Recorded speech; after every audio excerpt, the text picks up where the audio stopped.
우리 몸에서는 생명활동 결과 노폐물이 만들어집니다. 특히 세포가 생명활동에 필요한 에너지를 얻기 위해 영양소를 분해할 때 노폐물이 만들어집니다. 이 노폐물은 배설계를 통해 몸 밖으로 배출이 되는데요. 그 과정을 알아보도록 하겠습니다. 우리에게 에너지를 발생시키는 영양소는 3대 영양소인 탄수화물, 단백질, 지방입니다.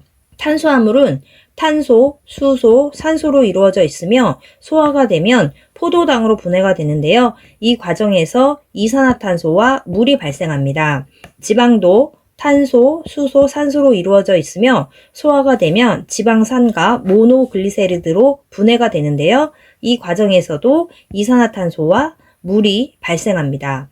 마지막으로 단백질은 탄소, 수소, 산소와 질소로 구성이 됩니다.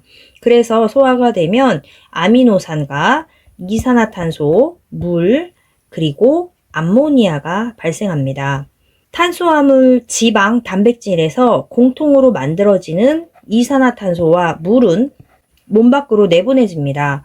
이산화탄소는 호흡계를 통해서 숨을 쉬면서 몸 밖으로 내보내집니다. 물은 대부분 배설계를 통해서 오줌으로 나가고 일부는 호흡계를 통해 숨을 쉬면서 몸 밖으로 내보내집니다. 단백질 분해 결과 생성된 암모니아는 독성이 너무 강해서 일단은 간으로 가서 독성이 약한 요소로 희석시켜줍니다. 그리고 콩팥으로 운반이 되어 배설계를 통해 오줌으로 몸 밖으로 나가게 됩니다. 그러면 배설계를 통해 몸 밖으로 요소가 배출되는 과정을 자세히 알아보도록 하겠습니다. 그림을 통해 배설계가 어떻게 구성이 되어 있는지 살펴보도록 하겠습니다. 우리 몸의 등 쪽으로 콩 모양의 콩팥이 양쪽으로 위치하고 있습니다. 콩팥 또는 신장이라고도 하는데요. 두 개가 있기 때문에 신장 이식이 가능합니다. 전체적인 구조를 보면 배설계는 콩팥, 오줌관, 방광, 요도 등의 배설기관으로 이루어져 있어 오줌의 생성과 배설을 관여하고 있습니다. 콩팥은 콩 모양으로 되어 있고 색은 팥색이라고 하여 붙여진 순 우리말입니다. 콩팥은 겉질, 속질, 콩팥 깔때기의 세 부분으로 구분이 됩니다. 콩팥의 내부 구조를 자세히 살펴보면 오줌을 생성하는 겉질과 속질이 있고 콩팥 깔때기를 통해서 오줌이 이동하게 됩니다. 이렇게 모인 부분이 콩팥 깔때기고요. 요 바깥 부분을 겉질이라고 하고 그 약간 안쪽 부분을 속질이라고 합니다. 겉질과 속질에서 오줌이 생성되게 됩니다. 그리고 겉질과 속질은 오줌을 생성하는 기본 단위인 네프론으로 구성이 되어 있습니다. 또 네프론은 사구체, 보먼주머니, 세뇨관으로 구성됩니다. 콩팥 내부에 네프론의 구조를 자세히 살펴보면 사구체, 보먼주머니, 세뇨관, 그리고 세뇨관을 감싸고 있는 모세혈관, 이 사구체도 모세혈관에 해당합니다. 세 가지로 구성이 된다고 할 수 있습니다. 그러면 오줌을 만드는 기본 단위인 네프론의 구조를 자세히 살펴보도록 하겠습니다. 네프론은 크게 세 부분으로 이루어져 있습니다. 사구체, 보먼주머니, 세뇨관인데요. 사구체는 말 그대로 모세혈관이 실 모양으로 구처럼 모여져 뭉쳐있는 모세혈관 덩어리를 말합니다.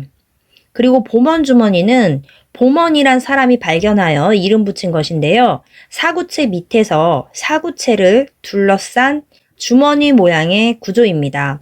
세뇨관은 이름처럼 가늘고 긴 관으로 보먼주머니를 통과한 물질이 세뇨관을 통과하면서 오줌이 만들어지게 되는 것입니다. 콩팥 한쪽에는 이 네프론이 약 100만 개 정도 들어있고 이 네프론의 세뇨관을 통과하면 콩팥 깔때기를 통해 이동하고 연결된 오줌관을 따라 흘러 방광으로 모이게 됩니다. 방광으로 모인 오줌이 일정 정도 차면 요도를 통해 몸 밖으로 나가게 되는 것입니다. 그러면 네프론에서 오줌이 생성되는 과정에 대해 자세히 알아보도록 하겠습니다. 오줌은 세 가지 과정을 통해 만들어지게 됩니다. 세 가지 과정은 여과 제흡수 분비인데요. 시험 문제에 반드시 나오는 내용이기 때문에 무조건 기억해 두어야 합니다. 혈액이 콩팥에 있는 혈관을 흐르는 동안 혈액에 있는 노폐물이 걸러져 오줌이 생성되게 됩니다. 이때 여과, 제흡수, 분비가 일어나게 되는 거죠. 사구체는 모세혈관이 실타래처럼 엉켜 있다고 하였는데요. 그래서 사구체 속으로 흐르는 혈액이 받는 압력이 다른 모세혈관에 흐르는 혈액의 압력보다 높습니다. 이렇게 높은 혈압으로 인해 크기가 작은 물질이 보먼주머니 쪽으로 빠져나가게 됩니다. 즉, 여과는 사구체에서 보먼주머니로 세포막의 크기보다 작은 물질이 빠져나와 이동하는 현상입니다.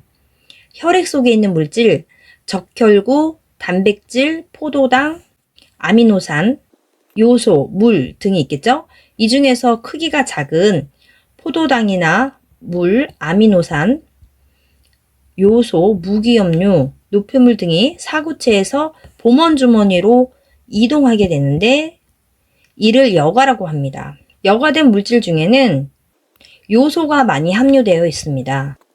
그래서 이 물질을 조직액이라고 부르지 않고 원료라고 부릅니다.